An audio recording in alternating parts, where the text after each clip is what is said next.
আমাদের নানি দাদিরা যেভাবে মাংস সংরক্ষণ করত, গরুর মাংস তো তখন সংরক্ষণ করার জন্য ফ্রিজ ছিল না, আর ফ্রিজ বলতে কি সেটাও মানুষে জানতো না। কিভাবে সংরক্ষণ করত সেটা কিন্তু আপনাদের মাঝে আজকে তুলে ধরবো। হ্যালো এভরিওয়ান, আসসালামু আলাইকুম, welcome back to my channel. আবারও চলে আসলাম আপনাদের মাঝে আরও একটা ভিডিও নিয়ে। আর মনে করে একটা লাইক দিয়ে দিবেন। আমার ভিডিওর কোনো অংশ যদি ভালো লাগে চাইলে আমার চ্যানেলটা সাবস্ক্রাইব করে আমার পাশে থেকে যেতে পারেন। আমি কিন্তু গরুর মাংসটা আমি হলুদ আর লবণ দিয়ে কিন্তু সিদ্ধ করে রেখে দিয়েছি। তা রেখে দিয়ে তো আমি বেশিক্ষণ রাখতে পারবো না, তার জন্য কিন্তু একটু অল্প তেল দিয়ে ভেজে নিচ্ছি। আমি আসলে ভিডিওটা করতে চেয়েছিলাম না, কিন্তু এখন দেখছি যে ভিডিওটা করলে হয়তো অনেক আপুদের উপকার হবে, তার জন্য কিন্তু ভিডিওটা করলাম। এখানে কিন্তু আমি মাংসটাকে ভালোভাবে ভেজে নিয়েছি, দেখতেই পারছেন। একদমই কিন্তু অল্প তেল দিয়ে ভাজতে হবে, না হলে কিন্তু তেল ছিটে আসবে, কারণ যেহেতু মাংসের ভিতর চর্বি থাকে। আমার ফ্রিজে কিন্তু জায়গা নাই, তার জন্য কিন্তু আমি মাংসটাকে এইভাবে সংরক্ষণ করেছি, সেটাই আপনাদের মাঝে তুলে ধরলাম। এখানে মাংসটাকে আমি ভালোভাবে কিন্তু ভেজে নিয়ে উঠিয়ে নিচ্ছি। আমি সেমভাবে আবারও আমি মাংস দিয়ে দিচ্ছি, দিয়ে কিন্তু আবারও আমি এইভাবে ভেজে নিব, আর অল্প তেলেই কিন্তু ভেজে নিব। আর জালটাকে একটু বাড়িয়ে দিয়ে ভেজে নিতে হবে, মানে মিডিয়ামের থেকে একটু বাড়িয়ে দিয়ে ভেজে নিতে হবে, তাহলে কিন্তু মাংসটা সুন্দরভাবে ভাজা হবে। আর এভাবে যদি মাংসটা ভেজে রেখে দেওয়া হয় তাহলে কিন্তু 2 থেকে 3 দিন এমনিতেই ভালো থাকবে, তার জন্য কিন্তু আমি ভেজে রেখে দিচ্ছি। এইভাবে যদি ভেজে রাখা হয় তাহলে কিন্তু মাংসটা কোনোভাবেই নষ্ট হবে না, তার জন্য কিন্তু আমি দেখিয়ে দিচ্ছি। বা অনেকে আছে কিন্তু সরিষার তেল দিয়ে কিন্তু ভেজে রেখে দেয়, আর সরিষার তেলের ভিতরে মানে ডুবা তেলে রেখে দেয় আর কি, আচার টাইপের করে। আর সেভাবে তো আমরা সবাই করে রাখতে পারবো না, কারণ আচার টাইপের করে রাখতে গেলে প্রচুর পরিমাণ তেল লাগবে, এত তেল তো আমাদের সম্ভব না। তার জন্য কিন্তু আমরা অল্প তেলে এভাবে ভেজে রেখে দিব। একটু ফাঁকা করে দিচ্ছি যাতে ভিতরের হাওয়াটা বের হয়ে যায়, তার জন্য যতটা ঠান্ডা করে রাখা যায় ততই কিন্তু ভালো হবে। সেমভাবে কিন্তু আমি আরও অনেকগুলো ভেজে নিব, তা যতক্ষণ আর কি লাগে আর কি আমি সেগুলো ভেজে নিব আর কি ভালোভাবে। তা আমার ভিডিওর কোনো অংশ যদি ভালো লাগে চাইলে আমার চ্যানেলটা সাবস্ক্রাইব করে পাশে থেকে যেতে পারেন। আমি ব্লগ বয় সাথী, ঢাকা থেকে বলছি। আবারও কিন্তু কিছুটা দিয়ে দিয়েছি, দিয়ে কিন্তু আবার আমি ভেজে নিব। আর যত ভাজা ভালো হবে ততই কিন্তু ভালো। আসলে ভিডিওটা করতে চেয়েছিলাম না, আমার হাজব্যান্ড বলছে যে এরকম ভিডিও করো, যে তোমার অনেক আপুরা আছে তাদের হয়তো উপকার হতে পারে এই কোরবানিদের জন্য, তার জন্য কিন্তু আমি ভিডিওটা করলাম। আমি কিন্তু ঈদের কোনো ভিডিওই করিনি, এটা কিন্তু শুধু আমার হাজব্যান্ড বলেছে দেখে করলাম আর কি। তা ভালোভাবে কিন্তু আমি এখনও এটা ভেজে নিচ্ছি। আর অবশ্যই কিন্তু মনে করে লাইক দিয়ে দিবেন, আবারও বলছি। এটা হলো যাদের ফ্রিজ নেই তাদের জন্য কিন্তু উপকার হবে, বা অনেকে আছে ফ্রিজ আছে কিন্তু জায়গা নেই, যেমন সেম আমার হয়েছে, আমার ফ্রিজে কিন্তু জায়গা নেই, তার জন্য কিন্তু আমি এইভাবে করে রাখছি। সেজন্য কিন্তু এই ভিডিওটা করা হয়েছে। হয়তো বা কারোর উপকার হতে পারে আর কারো নাও হতে পারে, কারণ সবার তো সামর্থ্য নাই ফ্রিজ কেনা, তাদের জন্য কিন্তু এই ভিডিওটা করা হয়েছে।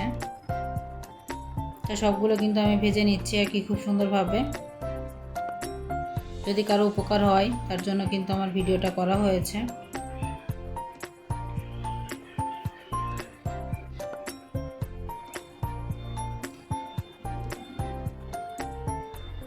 আমার কিন্তু ভাজা হয়ে গিয়েছে, দেখতেই পাচ্ছেন সবগুলো কিন্তু আমি ভেজে নিয়েছি। আরও কিছু আছে অফ ক্যামেরায় ভেজে নিব। আর এখন একটা হাঁড়ি আমি সুন্দরভাবে ধুয়ে নিয়েছি, এখন আমি পানিটা শুকিয়ে নিচ্ছি আর কি। আর চুলায় আমি দিয়ে পানিটাকে ভালোভাবে শুকিয়ে নিব, আর ভালোভাবে কিন্তু পানিটা শুকিয়ে নিয়ে আর এই হাঁড়িটাকে ঠান্ডা করে নিতে হবে। ঘুরিয়ে ঘুরিয়ে আমি খুব সুন্দরভাবে পুড়িয়ে নিয়েছি, ঘুরিয়ে খুব সুন্দরভাবে পাতিলটাকে আমি শুকিয়ে নিয়েছি আর ঠান্ডাও করে নিয়েছি। এখন কিন্তু আমি সবগুলো ঢেলে দিচ্ছি, আর সবগুলো ঢেলে দিয়ে কিন্তু আমি আবারও কিন্তু আমি ফাঁকা করে দিব ভিতরে, যাতে খুব সুন্দরভাবে বাতাসটা সবগুলোতে লাগে আর কি, সেভাবে কিন্তু আমি রাখবো। চেপে চেপে রাখা যাবে না, একটু খোলামেলা পাতিলার ভিতরে বা বলের ভিতরে রেখে দিতে হবে। আমি কিন্তু একটা কাঠি দিয়ে ফাঁকা করে দিচ্ছি যাতে সবগুলোর ভিতরে একটু বাতাস প্রবেশ করে। এভাবে কিন্তু আমি ঠান্ডা করে নিব, আর ঠান্ডা করে রেখে দিতে হবে। ফ্যানের নিচে রেখে দিলে তো খুব ভালো হবে, 2 থেকে 3 দিন কিন্তু এমনি ভালো থাকবে। আমি একটা পাতলা কাপড় দিয়ে কিন্তু ঢেকে রাখছি, একটা ওনার কাপড় দিয়ে আমি ঢেকে রাখছি।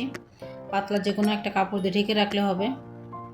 বা জালি ঢাকনা থাকলে সেটাতেও ঢেকে রাখলে হবে। আর এই পাতলা কাপড় দিয়ে যদি ঢেকে রাখা হয় তাহলে কি ইঁদুর তেলা পোকা সেগুলো ঢোকা বা খাওয়ার কোনো সম্ভাবনা বা কোনো ভয় থাকবে না। তার জন্য কিন্তু আমি পাতলা কাপড় দিয়ে সুন্দরভাবে আমি সাইডে বেঁধে রেখেছি। আর এগুলো কিন্তু আমার রান্না ছিল, আমি এক পাতিল রান্না করেছিলাম। তা রান্না করার পরে কিন্তু এখানে দেখতেই পাচ্ছেন, এখানে কিন্তু আমি 8 থেকে 10 কেজির মতো মাংস রান্না করেছিলাম। আর ওখানে আমার প্রায় 12 কেজি মাংস রয়েছে, যেগুলো আমি ভেজে রেখেছি। আর এখানে 8 কেজি 10 কেজির মতো হবে আর কি, আমি কনফার্ম না, মানে এরকমই হবে। রান্না করেছিলাম, তা পাতিলটা আমার ছোটো হয়ে গিয়েছিল দেখে কিন্তু নিচে থেকে নরম হয়ে গিয়েছে, আর উপর থেকে কিন্তু মাংসটা ভালো ছিল। তো একদমই কিন্তু মানে অর্ধেকটা আর বেশি খাওয়া হয়ে গিয়েছে, আর এখন কিন্তু যতটুকু রয়েছে একটু নরম হয়ে গিয়েছে দেখে কিন্তু এটা আমি কি করব, এটা তো এখন খাওয়া হচ্ছে না, আমি ভেজে রেখে দিব।